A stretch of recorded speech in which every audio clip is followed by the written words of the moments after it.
el rector de la universidad, María de la O, que es la directora en la UNIA, y Pepa, María Jesús Faraco, que es la concejala de Cultura, que también la conocisteis porque ayer nos acompañó en una gran ponencia.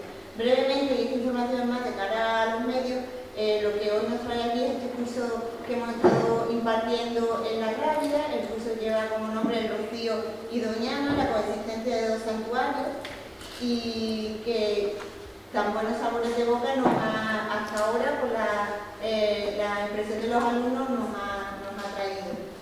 El ayuntamiento quiere dar las gracias, que ahora lo hará Pepa la Unía por esta oportunidad. La intención del ayuntamiento a la hora de organizar este curso es que tuviera esta parte práctica que vamos hoy a desarrollar aquí en la aldea, donde contamos con un buen en este caso con Javier Bermejo como docente de la próxima ponencia que ahora presentaré, con Manolo también, como que ya lo conocéis, que nos hará la visita al santuario y a los tesoros de la Hermandad Matriz, Museo de Tesoros de la Hermandad Matriz, y la última parte que vamos a desarrollar en el Arcebrón y la cocina, si nos da tiempo, que es parte de este santuario natural que hemos venido hablando en estos días. Quiero mencionar de cara a los medios también todos los ponentes, el grupo de ponentes que hemos tenido en el curso, como Manuel Jesús Carrasco Terriza, Francisco Javier Pérez Díaz, Feliciano Pérez Vera, Francisco Bejara Novella, Francisco Real Álvarez, Juan Pedro Castellano Domínguez, Javier Bermejo Hoy, Manolo Galán y una servidora Elisa Moreno como directora, junto con Manuel Galán, que no puede tener mejor compañero y director de este curso. Y desde nuestra humilde opinión, daros las gracias porque habéis sido un alumnado ejemplar. Lo hemos comentado antes, el alumnado que cualquier docente le gustaría tener, por la implicación, por la dedicación y por la atención que estáis prestando a este curso. Cedo la palabra, como no, que es un placer contar con estas tres personas que nos acompañan en el día de hoy. Os presento brevemente a Javier, porque como sabéis vamos de tiempo muy escasito y lo que nos agrada también todo lo que nos quiere contar. Muchas gracias. Bueno, pues yo no les voy a robar ni 10 segundos. Un placer de nuevo estar con vosotros. Hoy me sumo a esa parte de ahí porque me interesa mucho oír al profesor Bermejo, que le agradezco su participación en nuestros cursos. Disfrutad de la aldea. Hoy es un día muy bonito, gracias al Ayuntamiento de Almonte que nos ha preparado este día tan especial, in situ, así que hay que disfrutar de la riqueza cultural, de la riqueza religiosa y de la riqueza natural que tenemos en la suerte de disfrutar en este paraje. Así que encantado de estar con vosotros, estaré con vosotros hasta media mañana y bueno, deseando de oír al profesor contarnos los últimos descubrimientos sobre esta zona tan rica, nada más. Bueno, María, por mi parte también voy a ser muy breve. Lo primero que quiero es excusar al alcalde, que tenía, la verdad, muchísimas ganas de estar aquí hoy con nosotros porque tenía mucho interés en compartir esta mañana un rato con todos ustedes, pero por motivos de salud no ha podido acompañarnos. Eso para empezar. Después agradecer muchísimo a José Ignacio García, María de la O Barroso, que estén aquí con nosotros primero en esta mesa y sobre todo que hayan puesto toda la carne en el asador para que este curso pudiera llevarse a cabo. Ha sido un verdadero placer. Es un orgullo para nosotros recibirlos hoy in situ, en este escenario natural donde tenía que terminar este curso, que no ha sido más que el inicio de un camino futuro en el que esperamos que podamos redondear y darle forma y extendernos, sobre todo porque hay muchas cosas que se han quedado sobre la mesa por falta de tiempo y la verdad es que el curso da para muchísimo, así que no tengo más que palabras de agradecimiento. Después quería decir que ahora Eli, como ha dicho, va a presentarnos a Javier Bermejo, que vamos a pasar una mañana en el Rocío para mí de un interés extraordinario, sobre todo porque vamos a conocer de primera mano todas esas conclusiones de la primera fase del estudio geoarqueológico del Rocío de manos del profesor Bermejo y después terminaremos en el mejor lugar que tenemos el curso, que es en la ermita, de la mano del director del curso, de Manuel Galán Cruz, así que promete esta mañana muchísimo y quiero dejar en la mesa el deseo del Ayuntamiento de repetir esta experiencia, de agradecerle a cada una de las personas que ha formado parte de ella su interés y de que recorramos un largo camino de estudio sobre el Rocío porque lo merecen los dos santuarios, Doñana y el Rocío, así que muchísimas gracias. Simplemente, por las prisas precisamente, pues bueno, agradecer al Ayuntamiento, recordar aquella mañana que nos reunimos en Almonte, nos sentamos allá y dijimos, tenemos que hacer algo, tenemos que trabajar y de ahí surge un curso de verano, de ahí surgen una serie de actividades y bueno, la tenemos hecha realidad. Hemos pasado de Almonte a la Unía, de la Unía al Rocío y espero que volvamos a la Unía y volvamos al Monte. Muchas gracias y ahora a disfrutar. Bueno, pues ya le cedemos la palabra para que presente al profesor, pero nosotros nos quedamos. Muchas gracias. Muy bien. Javier Bermejo, que es el presidente, licenciado en Historia y doctor de Arqueología por la Universidad de Huelva. Actualmente profesor titular del área de Arqueología y director del Grupo de Investigación Urbanitas, Arqueología y Patrimonio en el Departamento de Historia, Geografía y Antropología de la Universidad de Huelva. Director del programa del Máster Oficial en Patrimonio Histórico y Cultural de la Universidad de Huelva. Cuenta en su haber con centenares de publicaciones entre artículos, revistas, capítulos de libros de ámbito tanto nacional como internacional. Ha participado y participa activamente en una veintena de proyectos de investigación, algunos además en países como Alemania, Marruecos o Italia. Sus estudios de investigación están orientados en el estudio del mundo urbano romano y los puertos en la antigüedad, con todas las manifestaciones que en él se desarrollan, tanto los cultos, la economía y demás. A día de hoy dirige varios proyectos de investigación y actividades de excavación en España e Italia, entre las que se destaca el proyecto, que es el que nos trae aquí hoy, de estudios geoarqueológicos en el Rocío, pasado y presente en el entorno de Doñana, en nombre de la ponencia, que además está arrojando interesantes estudios y resultados de estos estudios que nos va a presentar hoy. Así que sin nada más, Javier, te cedo la palabra.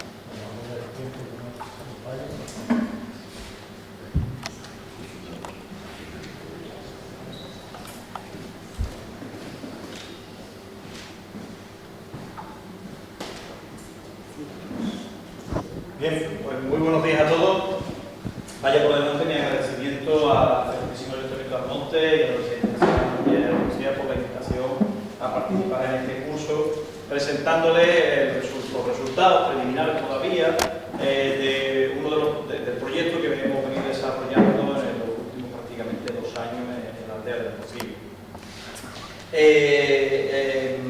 Como les digo, lo que vamos a ver hoy son una serie de resultados que necesitarán a posteriori de nuevas fases de estudio, nuevas fases de análisis, que vengan a aportar nuevos datos a las hipótesis que estamos formulando en virtud de los datos que a día de hoy ya tenemos. El Rocío, con todas las manifestaciones que encierra desde el punto de vista religioso, antropológico, ha sido tratado ampliamente por la investigación, y más recientemente a lo largo de la segunda mitad del siglo XX en adelante. Esto ha generado una amplísima bibliografía, poco que nos centremos en el tema de estudio, aparecerán artículos de muy diversa naturaleza, en artículos, monografías específicas, que han puesto de relieve una importante significación, un importante conjunto de datos muy significativos y que permiten acercarse a este fenómeno, como les digo, desde múltiples ángulos. Sin embargo, es verdad que en este elenco de estudios siempre ha estado ausente el estudio más amplio, el estudio desde el punto de vista arqueológico. ¿Qué nos podía aportar la arqueología sobre el Rocío? Es por tanto que este proyecto venía a llenar un vacío existente en la tradición investigadora del sitio y que a día de hoy pues, ha venido a aportar, como ya tendremos ocasión de ver, interesantes resultados que permiten aportar una página al conocimiento de la aldea monteña. Por tanto, bueno, esa es la básica premisa de partida de este estudio, es decir, aportar algo más al conocimiento, el rico conocimiento que tenemos sobre la aldea del Rocío. Como digo, bueno, pues los estudios han sido muy diversos, ¿no? Y con el planteamiento de partida de este proyecto que es arqueológico, observan que es un proyecto, en el título se emplea el término geoarqueológico, porque no se trata únicamente de estudiar los vestigios materiales de sociedades pasadas en la aldea monteña, si es que las hubiera, sino estudiarlo en una clave ideológica y qué relación ha existido entre el hombre y el medio, entre Doñana y el hombre, entre las marismas del Guadalquivir y el hombre.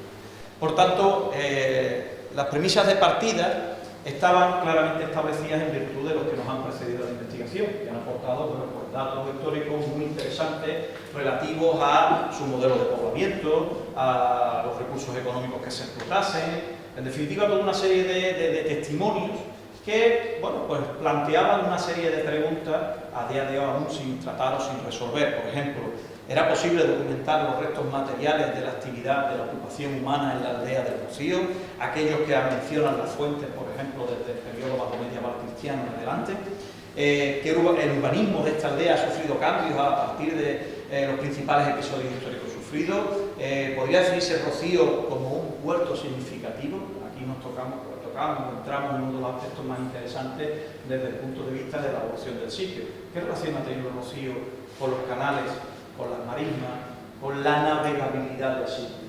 A poco que rastreemos en la fuente de los primeros testimonios literarios que tenemos de la aldea montaña, vemos cómo existe una vinculación portuaria muy importante, es decir, una vinculación muy directa con las redes de comunicación marítimo-fluviales del Bajo Guadalquivir.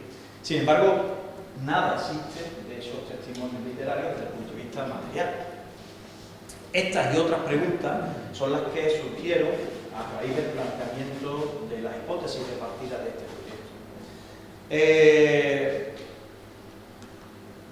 Este proyecto se concibe desde un punto de vista inter y multidisciplinar, es decir, en el mismo no solo participan arqueólogos, sino que participan más de casi una veintena de investigadores pertenecientes o adscritos a diversas universidades, a diversas instituciones como pueden ser el Archivo de los Palacios, con todo un elenco de arqueólogos, historiadores, geólogos, paleontólogos, antropólogos, paleobotánicos. En definitiva, se concibe un proyecto, como les digo, inter y multidisciplinar, en donde los diferentes especialistas que intervienen aportan su mirada a este objeto de estudio. Eso no puede sino acabar en un enriquecimiento del proyecto. ¿Por qué? Porque se nutre de múltiples disciplinas. Ahí tienen ustedes el elenco de todos los investigadores que participan en un claro diálogo, como les indico ahí abajo, entre las humanidades y las ciencias experimentales. ¿Cuáles eran los objetivos de este proyecto? Bueno, pues aportar el conocimiento general del Rocío y el entorno del Parque Nacional de Doñana, avanzar en el desarrollo de las nuevas técnicas de investigación no invasiva. Ya veremos cómo este proyecto contaba en su metodología con el desarrollo de las denominadas prospecciones geofísicas. Conocer que tenemos soterrada la aldea, si tuviera algo, a través de las nuevas técnicas de teledetección. Profundizar en clave diacrónica en el modelo de ocupación, es decir, cómo ha sido el surgimiento del Rocío, su fundación hasta nuestros días, y cómo ha evolucionado, cómo se ha comportado el medio, cómo se ha comportado el hombre con el medio. Desde el punto de vista más específico, bueno, pues analizar mediante cartografía histórica la evolución del urbanismo del Rocío, que para sorpresa nuestra, bueno, pues no ha sido siempre como estamos viendo, ni siquiera producto de las modificaciones de las últimas décadas del siglo XX, principios del XXI. Detectar mediante esa geofísica qué posibles restos había soterrados de antiguas estructuras que se encontrasen en la aldea, una cuestión totalmente desconocida. Ya les decía al inicio de la intervención que desde el punto de vista de la arqueología nunca nadie se había asomado a la localidad de la aldea monteña. Localizar restos de época moderna o contemporánea y relativas actividades industriales y artesanales. Sabemos de la existencia de hornos de tradición morisca para la fabricación de tejería, de ladrillos, de material cerámico diverso. Sabemos de la existencia de los bancales de arcilla, lo sabíamos por fuentes, testimonios literarios, y ya lo sabemos desde el punto de vista de la arqueología. Posibles embarcaderos. Para ello se atendería, bueno, pues a numerosos aspectos del terreno y de la cartografía histórica, como se llama Toruño también, ¿no? Un elemento muy particular de la marisma, que tiene parece que Toruño viene de Torruño, o sea, terrones de tierra, pero lo cierto y verdad es que uno de los catedráticos que participan en el proyecto, cuando detuvimos a mirar bien esa formación geológica que hay ahí, que es el Toruño, que está aquí, de natural parece que tiene poco. De hecho, es el único sitio, por testimonios orales que hemos ido tomando de las diferentes personas que han vivido aquí siempre, el único sitio que había piedra, que se ha extraído piedra. Y de hecho ha sido incluso lugar para guardar chinos y demás. Es decir, un sitio muy, muy interesante, que está siendo objeto de estudio de manera más detallada. En definitiva, cuando digo, bueno, pues establecer una secuencia ocupacional del Rocío en virtud de esos restos y de esos testimonios materiales que pudiéramos detectar en este proyecto. ¿Qué metodología se ha seguido? Bueno, pues básicamente la metodología está basada en tres pilares, en tres aspectos fundamentales. Por un lado, la fase de documentación.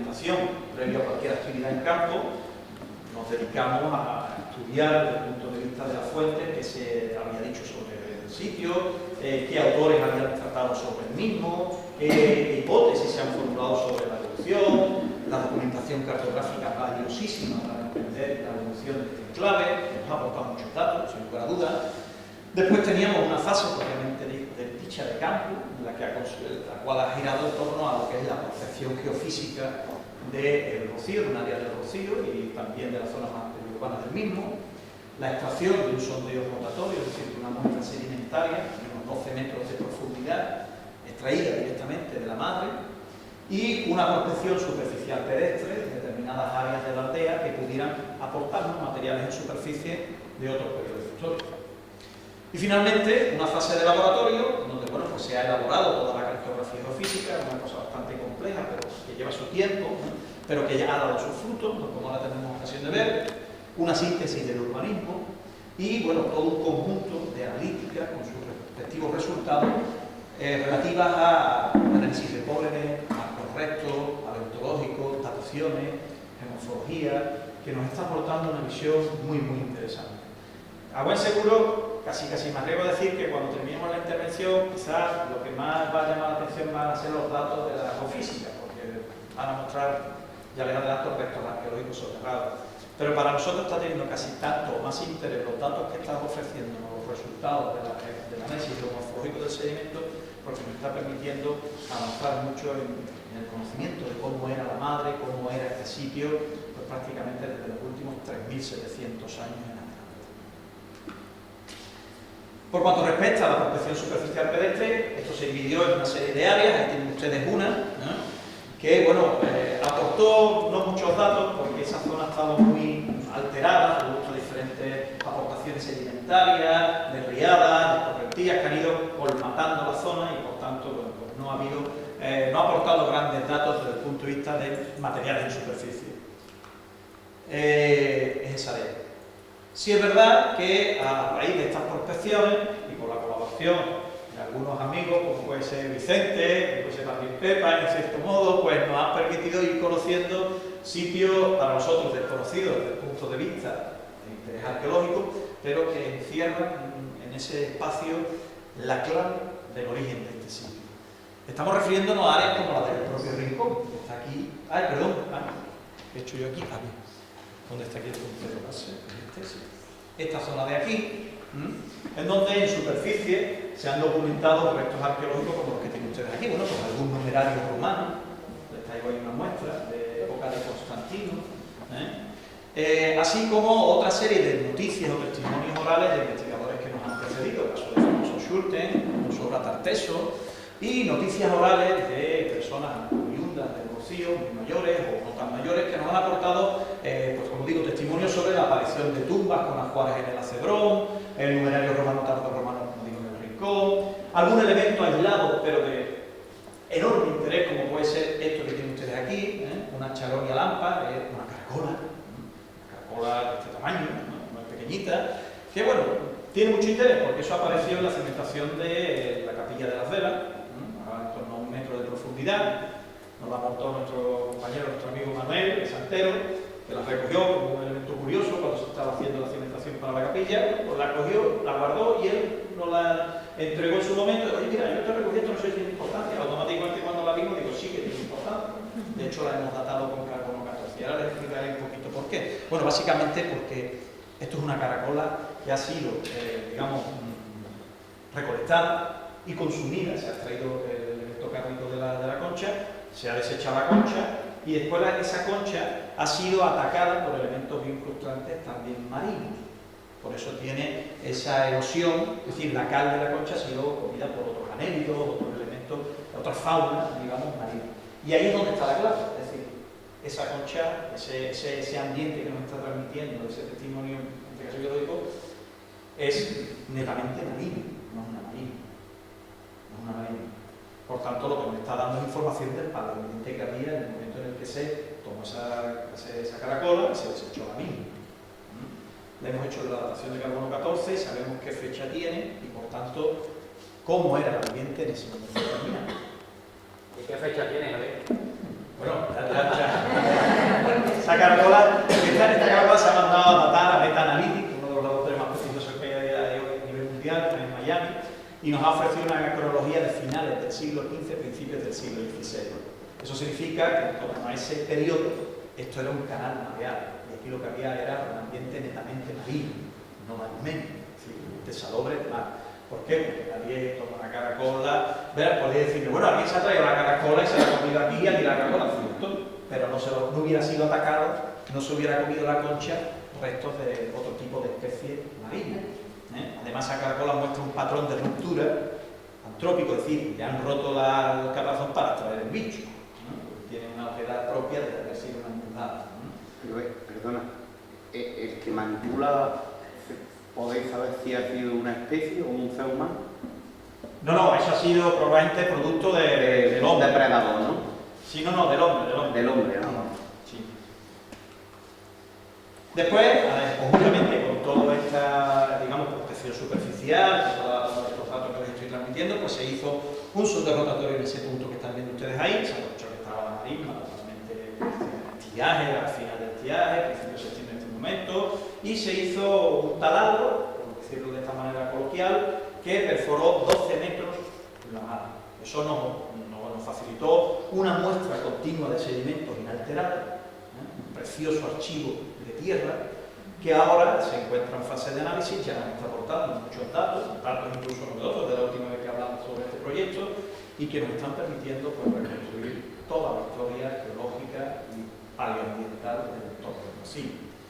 Ya de entrada les digo que una de las mayores sorpresas que nos llevamos cuando hicimos ese sondeo, una vez que lo analizamos de viso y ya se encargaron los compañeros de la Facultad de Ciencias Experimentales de analizar un poco el sedimento, rápidamente se identificaron dos grandes facies, dos grandes horizontes, para que entendamos, que venían a transmitirnos que existió un canal de 5 metros con 60 aproximadamente.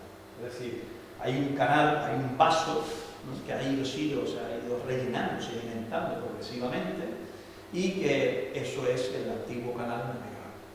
Ahora lo que resta es seguir profundizando en diferentes estratos, en diferentes elementos, para ver qué cronología nos aporta ese relleno y poder reconstruir históricamente cómo era ese mismo canal pues hace 3.000 años, 2.000 años, 1.000 años, 500 años. ¿En esa relleno se encuentran también sedimentos marinos? Sí, pero no adelantaros, si no me destrozáis la conferencia. No tengo la sorpresa de hacer Claro, sí, pero efectivamente, ahora vamos a verlo, sí. Bueno, ahí tenéis un plano un poco desde el punto de vista geológico de donde nos ubicamos, estamos en el área de la marisma del Guadalquivir, que tiene una fase geológica formativa muy antigua, sobre la que se superpone después una fase más erosiva, que es la que conforma el paisaje que actualmente vemos, ¿no?, con las diferentes alteraciones antrópicas. Pues esas son las dos secuencias que hemos encontrado en ese canal, nunca antes sondeadas, y que ahora pues está aportando toda esa serie de datos, ¿no? Ahí tenéis el proceso, justo el día que fuimos a tomar esa muestra, tienen ustedes al fondo lo que es el santuario y es donde se extrajo esa muestra. Ahí tienen unas fotos del momento de extracción, con los diferentes metros o profundidades y los diferentes tipos de sedimentos que se iban detectando.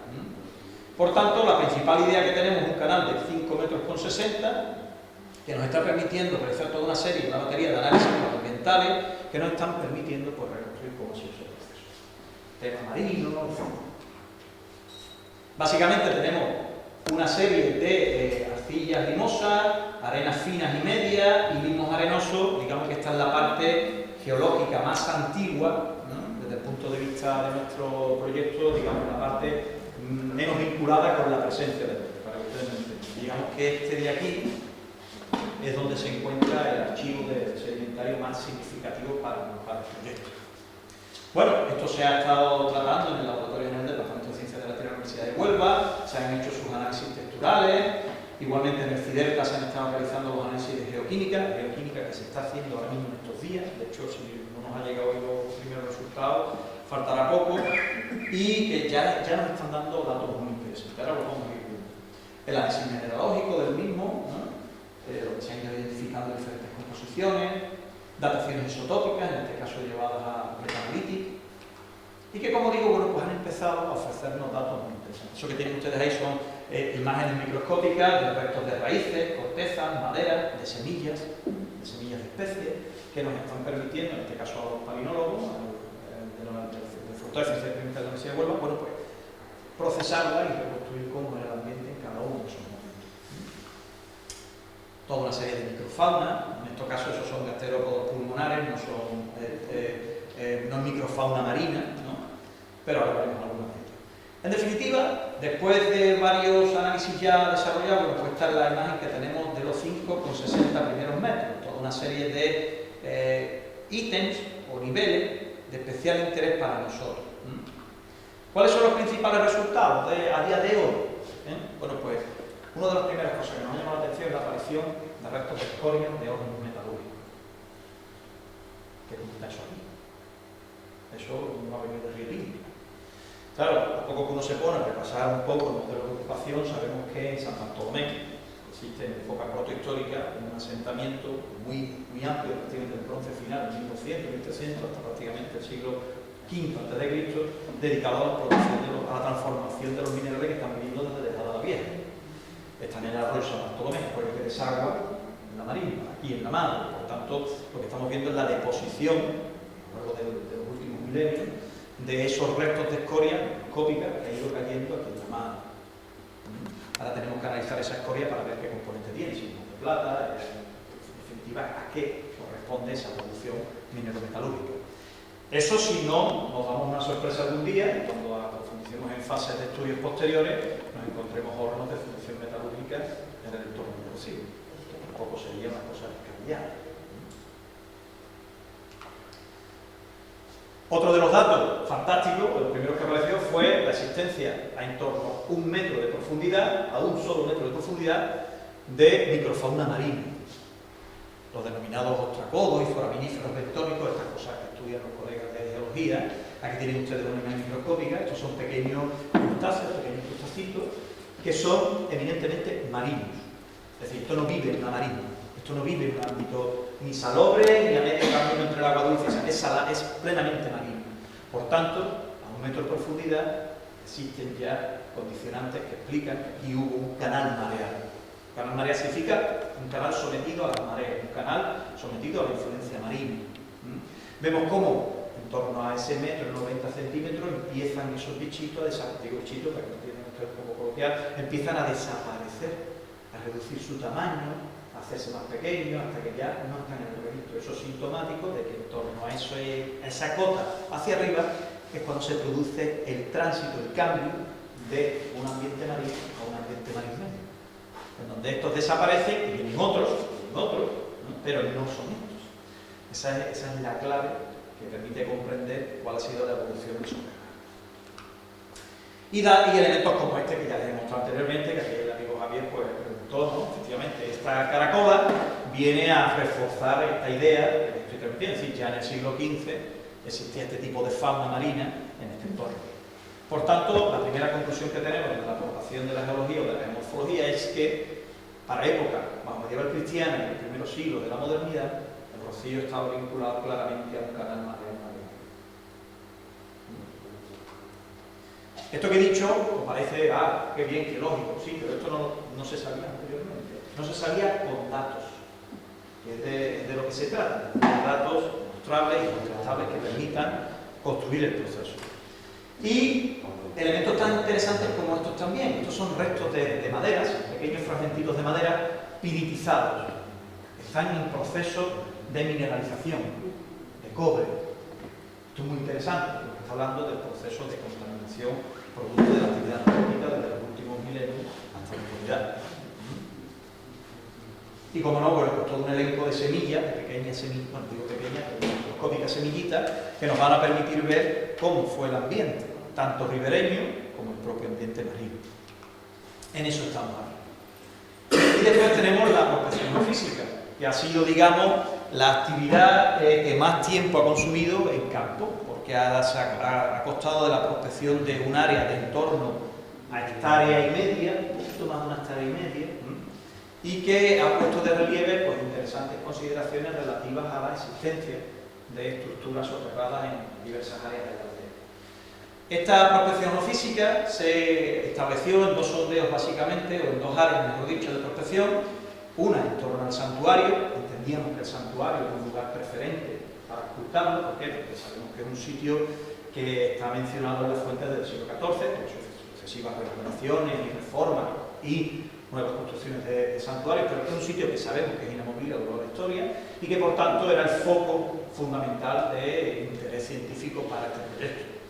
Y después otro sector un poquito más alejado, en esta zona de aquí, porque tras el estudio de la cartografía histórica y de la documentación de archivos y de investigaciones que han hecho investigadores que nos han precedido, caso de Domingo Muñoz Bor, con su estudio sobre el poblamiento y el colonato en el siglo XVIII en el territorio de Almonte, teníamos datos de la existencia de algún tipo de elemento estructural, de alguna construcción a fines del siglo XIX. Esto venía motivado por la existencia de un plano, del plano de antiguo secundario, que es de 1896, un plano topográfico de todo lo que era el tema municipal de Almonte, que para el caso de este espacio de aquí indicaba el topónimo ruinas de la venta. Bueno, pues se tornaba de especial interés ocultar ese espacio para ver qué podía aportar. Desde el punto de vista técnico, bueno, pues aquí se ha empleado un radar, que es básicamente un carro que tiene un radar en la panza y que emite una serie de ondas que devuelven una lectura según las profundidades de lo que hay enterrado.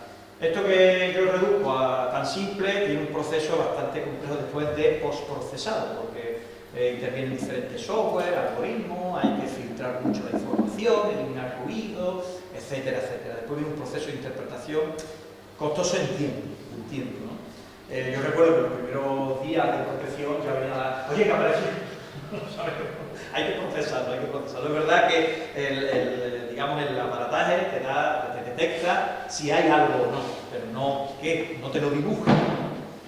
Bueno, pues eso es lo que se ha empleado. Un georradar de última generación de una empresa sueca, que es la que ahora mismo está más puntera en el mercado con respecto a lo que es su tecnología. Y bueno, este fue el denominado sector B, donde ubicado en lo que es la trasera del barrio La Gallina, esa zona que está casi más metida ya en el rincón que otra cosa. Se estableció un sector, que lo ven ustedes ahí muy poligonal, porque diferentes aspectos en el terreno obligaron a esa, digamos, posición, ¿no? Los puntos que están ustedes viendo es porque esto está marcado con GPS, y eso es perceptible, tiene que tener sus coordenadas, usted me pasa a ver dónde estamos en todo momento, ¿no? Y, como digo, este es el plano que les mencionaba anteriormente. Ese plano, 1898, que se conserva en el Instituto de Geografía Nacional, está totalmente digitalizado en la cartoteca andaluza, y es fantástico porque muestra la primera planimetría, la primera topografía urbana de la aldea. Previo a este plano no existe nada, al menos que se conozca. Existen planos, sí, pero son croquizados, ponen una casita en el rocío, ponen una iglesita en el rocío, pero no existe ningún testimonio de su urbanismo hasta esta fecha. Fíjense que para 1898 la aldea, bueno, no es una cosa tampoco de choza, el santuario 4 chozas había, pero también existía un parcelario urbano, y además con casas. Sabemos que para los primeros momentos del siglo XIX existían ya casas en fábricas de ladrillo. De hecho, tenemos ya este dato, digamos, refrendado por la existencia de los hornos que se encontraban justo aquí a las afueras del camino de San Lucas. De hecho, aquí aparece en este mismo plano horno, choza, horno de ladrillo, es decir, son los donde se encontraban los bancales de arcilla, la confluencia del caño marín y el río Jolín con la Madre. Hay una zona de bancales de arcilla que históricamente ha sido aprovechada. Y los últimos testimonios de esa actividad alfarera, desconocida, digamos, para el estudio, ¿no?, integral de la aldea, pues son esos que están ustedes viendo ahí. De hecho, ya sabemos por conversaciones con el amigo Javier y algunas entrevistas que hemos hecho con personas autóctonas, hemos dado con los descendientes de esos hornos, de los propietarios de esos hornos, ¿no? Y nos han llevado a los sitios, incluso, mira, aquí donde estaba el horno de mis bisabuelos, y aquí no sé qué, que ya ahí no queda nada, pero son los testimonios orales que nutren los testimonios, digamos, fotográficos e históricos. Bien, pues como digo, en este plano interesante, que daría para una conferencia por sí solo, vemos todo lo que es el entorno de la ermita, los pozos, la antigua línea mareal, hoy día totalmente transformada, con el paseo de la marisma, ¿no? Pero todavía se conserva el paleocantil, digamos, la paleorilla. Y aquí aparece Ruinas de la Venta, un caminito a lo que es el itinerario número 96, que es el camino de Moguer. Bueno, pues esto, junto con el estudio que Domingo Muñoz Bor hizo en su día sobre ese régimen de coronato, nos puso sobre la pista de que ahí hubo una ocupación del sitio. Entonces, bueno, restaba simplemente ocultarla y ver qué aportaba. Bueno, Ese es el sitio. En el plano topográfico se hizo una labor de georreferenciación a partir de este plano decimonónico sobre la base de las fotos cartográficas más antiguas que tenemos, de vuelos americanos, así, hasta que pudimos localizarlo justo en este ámbito que está aquí, que es el área este del Eucaliptal, que verán ustedes, y ahora nos asomamos aquí a la misma, pero verán enfrente, ¿no? Esto conforma una pequeña península entre el Caño de los Ballesteros, no es así, Javier, se llama así Caño de los Ballesteros, que después se llama el Caño de la Venta, precisamente porque toma el nombre de la Venta, y lo que es la Rocina, ¿no? El Charco Agua, es decir, este espacio dedicado aquí. Una vez se prepara el terreno, se acondiciona el sector de prospección y comienza lo que es la labor propia de prospección con sus diferentes calles por las que pasamos y todo el proceso metodológico. Aquí ven el capital, como les digo.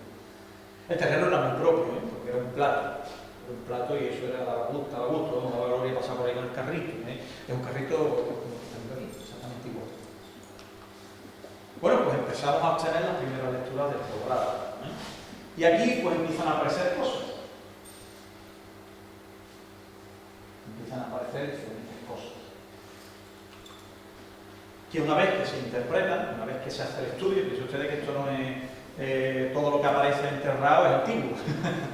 Es decir, todo lo que detecta el radar está ahí, pero no sabemos de qué época es. Para eso hay que hacer el estudio. Entonces sabemos que esa zona es preciosa porque por las fotos históricas desde los 70 en adelante sabemos que en esa zona se han sembrado fresas, se han sembrado diferentes cultivos, han dejado las marcas en el terreno, postes de la división de las parcelas, restos del torque. Entonces todo eso lo ha ido dando el radar y nosotros lo que hemos tenido que ir, sobre la base de esa cartografía histórica, ir interpretando y desechando qué es contemporáneo de lo que no. Entonces, bueno, pues aquí tienen ustedes la síntesis de ello. Aquí vemos, bueno, anomalías arqueológicas, lo que entendemos como propiamente arqueológico. Derrumbes, formación sedimentaria, cultivos, acometidas, cercas contemporáneas, es decir, hemos ido filtrando. De hecho, si pusiéramos, por ejemplo, la foto de los 80, antes del boom de la organización de esa zona del Rocío, esas marcas que están ustedes viendo aquí, esas en verde, coinciden con la siembra de la arrocera, pepinada, no hay duda. Sin embargo, estas que están en rojo sí nos llaman prontamente la atención. Y además son estas que se veían aquí en el anterior plano. Y restituyen la planta de una edificación. Una edificación donde creemos que existe un área de horno, un área de corral y una serie de compartimentaciones.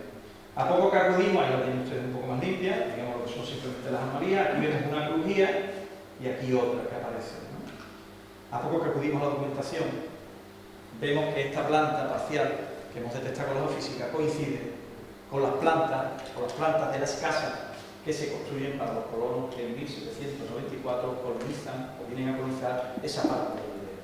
Hay un proceso de colonización muy endeble y que al final fracasa por las circunstancias que vienen al caso, uno en las zonas de la dehesa de los arrendadores, entre el Cañamarín y Rigajolí, y otro en las inmediaciones del Rincón. Entonces se promueve la construcción de una serie de chozas inicialmente para estos colonos, que no son habitables, crean muchísimos problemas de salubridad, y finalmente se decide construir en fábricas materiales una serie de viviendas.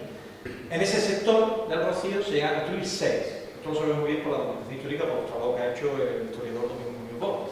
Y se ha recuperado la planta de los archivos de donde vemos perfectamente cómo era. Bueno, pues esas casas, que eran 6, que tienen una serie de institutos históricas deliciosas, ¿no? Acaban siendo cuarteles de los carabinieros, después de la Guardia Civil, con el proceso de la guerra de independencia la gente huye de ahí, de esa pequeña población, llevando a sus sedes. En definitiva, vamos viendo cómo después se monta una venta, cómo en otros casos se monta una venta, que la protección de la fuente, y llega así hasta final de 1998 con ese plano de ruinas de la venta. Bueno, pues esos son los restos arqueológicos de ese poblado de colonos del siglo XVIII. Aquí se ven muy bien las anomalías físicas. Además de ello, junto con este proceso de producción física, se ha cometido una visualización mediante la nueva técnica LIDAR, o LIDAR, como diríamos en inglés, que consiste básicamente en tomar los datos que ofrece una lectura láser mediante un vuelo aéreo del terreno. Eso se hace a través de una malla de puntos láser que te permite ir quitando vegetación, te permite ir quitando una serie de accidentes del terreno y quedarte con las capas que a ti te resultan de mayor interés. Para nosotros, ¿cuáles son? La piel del terreno. ¿Por qué? Porque a simple vista nosotros en el suelo hay cosas que no son perceptibles para los humanos. Pequeñas alteraciones, pequeñas ondulaciones, pequeños relieves, que con el LIDAR sí salen. Casos de estas que les estoy marcando aquí. Esto está en la finca del Rincón, puse ahí la finca del Rincón. Si cogemos ahora mismo una foto de VDF, una foto aérea actual, ahí no hay nada. De hecho, he tenido la ocasión, gracias a Vicente y a Pepa, de dar un paseo por allí, que aquello está totalmente pelado. Allí no hay nada en superficie. Sin embargo, una vez que se estudia el LIDAR, aparecen estructuras. ¿A qué se deben esas estructuras? No lo sabemos, pero están ahí. El Rincón es uno de los sitios de mayor interés en esta nueva fase del estudio del proceso arqueológico. ¿Por qué? Porque es un sitio especialmente interesante. Han aparecido testimonios de ocupación romana, tenemos esas estructuras. Es un sitio que creo que tiene que aportar mucho a la historia del sitio. Y después, como no, el área nuclear del proyecto, el área del entorno del santuario, como lugar preferente de nuestro análisis. Pues igualmente metimos la protección del mismo y tiene usted diversas imágenes de esos días que se desarrolló básicamente en el mes de septiembre, octubre de 2023, ¿no? Tuviste que acordonar esa parte, ¿no? Sí, claro. Sí, porque es un poco aparatoso, porque nosotros para pasar ese carro necesitamos hacer un viario, un callejero con muchas cuerdas, ¿no? De 50 60 metros de largo, para ir teniendo una guía por donde pasamos el carro. De tal forma que vamos haciendo como pequeñas secciones en el terreno. Si nosotros tuviéramos ese cordaje, nos moveríamos. Entonces, claro, eso tiene que estar acordonado, porque las personas pasan, los caballos, los carros, entonces, bueno, pues había que balizarlo. Bueno, pues una vez que hacemos esta prospección, eso es lo que nos devuelve el georradar. Eso es un galimatías. Eso es una maraña de estructura, una maraña de anomalías que nos ha traído locos. Pero bueno, para eso estamos, para investigar, para procesarlo, ¿no? Una de las primeras aportaciones que da esta prospección física en el santuario, sí. Cuando hacéis el estudio ese, ¿no? Que te venía además, pero claro, yo pienso desde mi ignorancia, es que por ahí pasan o han pasado a lo largo de la historia miles y miles y miles. Esa máquina es tan efectiva que te puede, como tú le dices, va eliminando lo que no hay. Una de las primeras cosas, debido de tu pregunta, que hemos aportado ha sido un plano de la acometida y del cableado que hay en el entorno santuario. Desde las últimas décadas, pues, está ahí. Incluso hay acometidas que empiezan y terminan y no van a ningún lado. ¿Por qué? Porque se han inutilizado, se han quedado ahí. Entonces ahí hay centenares de metros de cableado, de acometida. ¿Por qué? Porque, bueno, el rocío ya sabemos, ha ido desarrollándose, expandiéndose. Entonces sus necesidades han ido cambiando momentáneamente. Entonces, pues había que tirar una línea, porque había una zanja y se metió una acometida. Y después otra, y así sucesivamente. Entonces todo eso va dejando un registro que es el que nosotros hemos ido detectando. De hecho, mira, estas grandes líneas que está viendo aquí son acometidas contemporáneas, de saneamiento, de cableado. Pero claro, en este mar de oscuros y negros, de puros y blancos, hay estructuras arqueológicas o hay elementos que interpretamos como estructuras arqueológicas que han sido confirmadas después de manera fortuita, no de tanta ocasión de ver. Ese es el plano de todo lo que hay. Una vez que se filtra, una vez que se define bien, piensen ustedes que esto lo hacemos en superficie y en profundidad. Esto es para volverse loco. Esto, si no acabamos el psicólogo, es de pura cachamba. Porque claro, piensen ustedes que nosotros el radar nos da desde prácticamente los 10 primeros centímetros de profundidad hasta los 2,70.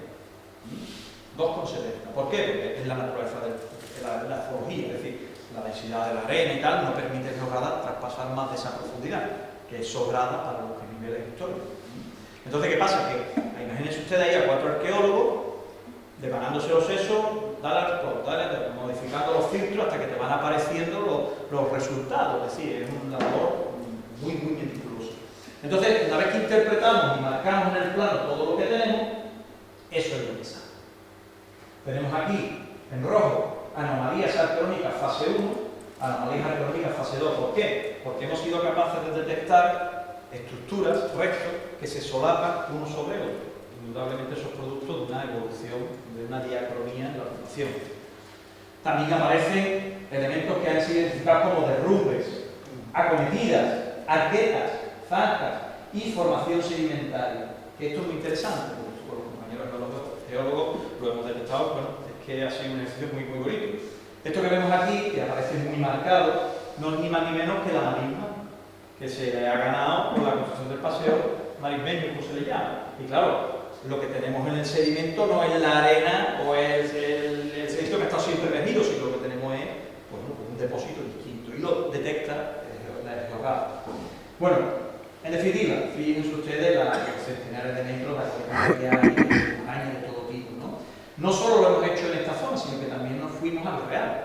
Ahí no estaba inicialmente proyectado, pero entendimos que no podíamos dejar de lado esa zona tan interesante. Hicimos una calle, un sector que ha sido muy, muy positivo.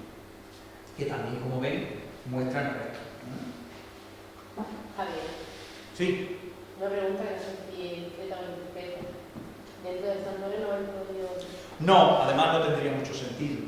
¿Por qué? Porque el santuario, la construcción de los santuarios arrasa con cualquier vestigio que hubiera de cualquier cosa anterior, por su propia cimentación. ¿No iría tan profundo? ¿Cómo? ¿No iría tan profundo? Sí, y más aún. Entonces, claro, eso, para construir la cimentación de la nueva edificación, se ha arrasado ese sector, esa parcela de terreno. Entonces ahí ya no hay vestigio alguno. ¿Tan profundo ha llegado ese...? La cimentación, por supuesto.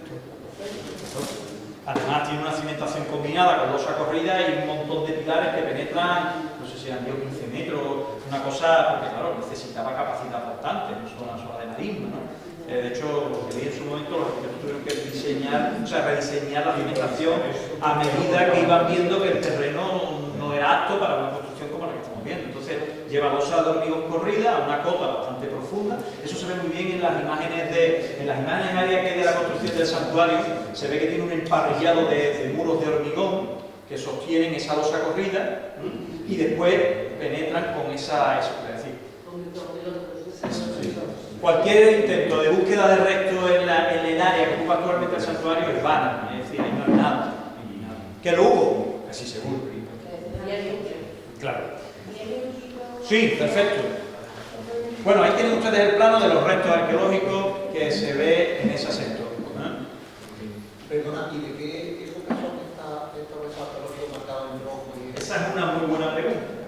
De hecho, la física no nos da ese dato. Para eso necesitamos excavar y ver qué cultura material, qué restos arqueológicos hay asociados a la misma. Verán, podemos lanzar hipótesis. Y yo creo que estos restos están en relación con la primera fundación del Rocío. Son restos probablemente bajo medievales cristianos. Están hablándonos de un urbanismo previo y vinculado en torno al antiguo santuario. Es decir, es un urbanismo radial. Un elemento articulador que es el santuario, esa primitiva ermita, y en torno a la cual se van disponiendo los distintos elementos que la acompañan en ese urbanismo. De hecho, en torno a la ermita antigua había casas de gente que vivía aquí, o gente que tenía sus casas. Lo único que sucede es que los restos que tenemos ahí, porque también hay muchos ejercicios, es ver si se correspondía con algo decimonónico, bueno, no, del siglo XX, o al menos desde el plano de 1828, y no. Es decir, los restos de estructura que vemos ahí son antecuen, que llamamos nosotros, es decir, anteriores a esa fecha. ¿Por qué? Porque no hay trazas, ni restos, ni en fotografía, ni en cartografía histórica, de que hubiera construcciones en ese modo. De hecho, creemos, por tanto, que son mínimo de principios del 19 para atrás. Ahí tenéis esos restos arqueológicos. Sobre la base de la fotografía histórica, podemos retrotraernos a cómo era la antigua ermita y cómo se articulaban estos espacios. Aquí no sabemos qué hay, porque el espacio ha sido ocupado por la nueva instalación religiosa. Y aquí lo tenéis nuevamente. Es decir, es un urbanismo, parece que son las trazas de ese urbanismo primitivo, fundacional de la aldea del Rocío. En la zona del Real nos aparecieron estas trazas que, por casualidad, debido a las lluvias que ha habido este invierno, dejaron al descubierto las trazas de los muros que detectamos con el morrado. Y de manera indirecta tuvimos la constatación arqueológica de lo que el morrado estaba testimoniando. Por tanto, fíjense que interesante que en el Real, un sitio que ha sido siempre el Real, me refiero, no ha sido urbanizado, no ha sido ocupado por construcciones de ningún tipo, pues aparecen restos que ocupan ese espacio. Eso no es del 20, eso no es del 19, eso es muy anterior. Entonces, pues son datos novedosísimos para la comprensión de ese urbanismo. si pudierais escarbar y coger un trozo de... Escarbar no, excavar. Vale, perdón. Pero no por nada, sino no es que esté mal dicho excavar. Podríamos escarbar, pero como somos arqueólogos y tenemos un método, excavamos. Vale, pues excavar y coger restos de, digamos, de esas casas que había ahí. Y si le haces el carbono 14, puedes saber de qué época es. Bueno, lo de carbono 14 sí y no. Nosotros, por ejemplo, como arqueólogos, con un fragmento cerámico que tengamos, podemos fechar hasta con 25 años de precisión. ¿Entiendes? Y el carbono 14 de un barril hasta de 80, 150. ¿De acuerdo? Es decir, que no es siempre el carbono 14. Esa es la planimetría. Un momentito, la acabo y ya me hace la pregunta. Esta es la planimetría fundamental geoarqueológica que tenemos de este proyecto. Una área densamente ocupada con restos de estructura en torno a un primitivo santuario. Y aquí tenéis la confirmación de las fotos aéreas más antiguas, de la cartografía más antigua, del Real y del entorno de la ermita, que ahí no ha habido nunca, no ha existido un urbanismo, es algo previo. Y bueno, esto está acompañándose con la labor, como digo, de búsqueda de datos en cartografía, en donde tenemos este plano tan interesante del siglo XVII, con el que a mí me gusta acabar, en donde vemos un plano en el que se indican solamente los canales y los palacios. Es una cartografía de carácter económico, son los caños, son las bocas, son las arterias por las que discurre el comercio, que van a desembocar a la cocina, a la madre, donde curiosamente el punto número 6 se llama las playas, perdón, el 7, la playa. Si son las playas del Rocío, lo que había era un puerto. Sí, sigue contestando. Claro, lo llama así. En definitiva, lo que este proyecto viene a aportar es una visión distinta, novedosa, de un enclave que hunde sus raíces no solo ya en el bajo medieval cristiano, en el periodo bajo medieval cristiano, y que tiene su razón de ser en esa conexión marítimo-portuaria, fluvial, con las zonas del bajo medieval. Perdón, ¿puedes pasar a la playa? Sí. O sea, ¿dónde está? El Rocío está Justo aquí. y lo marcado en azul, esto sería... Estos son todas las marismas del Guadalquivir. O sea, que el río que pasase por delante de la ermita llegaba al Guadalquivir. Claro. Es la arteria de comunicación. Digamos que el Rocío es el puerto de entrada y salida de las mercancías que desde el punto de vista histórico se comercializa desde Almonte y el Condado. No solo tenía la salida hacia lo que era Lucena, San Juan, Bover, sino que había una vertiente también más oriental de ese condado y su puerto natural de salida y entrada era el Rocío. Esa es la razón de ser y junto con la manifestación religiosa del Rocío. Es decir, un sitio que no pasó desapercibido no solo a la civilización o al periodo cristiano, sino que muy probablemente a civilizaciones anteriores. Y se ha podido constatar que el califa cordobés Sí. criaba sus caballos. Excepto existe una crónica de un cronista de la época donde menciona cómo salen de Almarín, de las marismas, las huestes del califa llevando los caballos hacia Córdoba, y en Medina Zara el califa los recibe y prepara sus huestes militares con esos caballos. De hecho, cuando se le otorga al pueblo del monte la concesión de esa feria, no es ni más ni menos que reafirmar o dar carta de naturaleza a una tradición consuetudinaria de los almonteños y de la gente que apoya a las marismas. Un ambiente, bueno, la propia Virgen del Rocío en su advocación más primitiva de Santa María de la Rocina nos está haciendo más alusión que a ese bosque donde se crían los rocines, donde se crían los caballos. Y hay una vertiente económica muy importante como protectora de las actividades que se están desarrollando en el entorno de un puerto. Bueno, y con esto termino. Simplemente los resultados pues, son restos, existen áreas, restos arqueológicos en la zona del santuario, la zona del Rincón. Existe un punto de urbanismo o urbanismo fundacional muy probablemente vinculado a esa instalación religiosa. El estudio geomorfológico ha permitido corroborar la existencia de un canal navegable que aún se encuentra en proceso de estudio. Tenemos testimonios indirectos de ocupación previa en el siglo XIV, anteriores al siglo XIV, como son esos numerarios romanos, que podrían estar apuntando a la existencia de un modelo de ocupación previo. Y, bueno, la perspectiva de futuro, una segunda fase proyectual que permita profundizar en todas estas hipótesis de partida y corroborar estos nuevos datos. Piensen ustedes que la madre es inmensa desde el punto de vista espacial, que nosotros hemos hecho una cabecita de alfiler de la misma. Necesitamos nuevos testimonios, nuevos registros que permitan avanzar en este. ¿Y ese punto se elige a volver? No, ese punto se elige por un estudio previo. De hecho, si pusiéramos la foto ahora... Hay un canal. Exacto. Y iba a decir, yo no sé si os habéis percatado, cuando la marisma está llena de agua, se ve claramente cómo por el centro de la marisma, aun estando llena de agua, se ve una corriente de agua que fluye. Digamos la zona de de mayor calado a día de hoy, dentro de lo que es la pequeña lámina de agua, es, digamos, los restos de esa arteria, que están ya cada vez más colmatadas, en vez de ser una arteria llena de colesterol, pues eso ya es lo que queda ahí de ese, lo digo así para que pues eso es lo que está quedando de ese antiguo canal. Entonces ahí es donde se perfora, como es la secuenciación. Y con esto, bueno, termino y espero que haya sido de su agrado.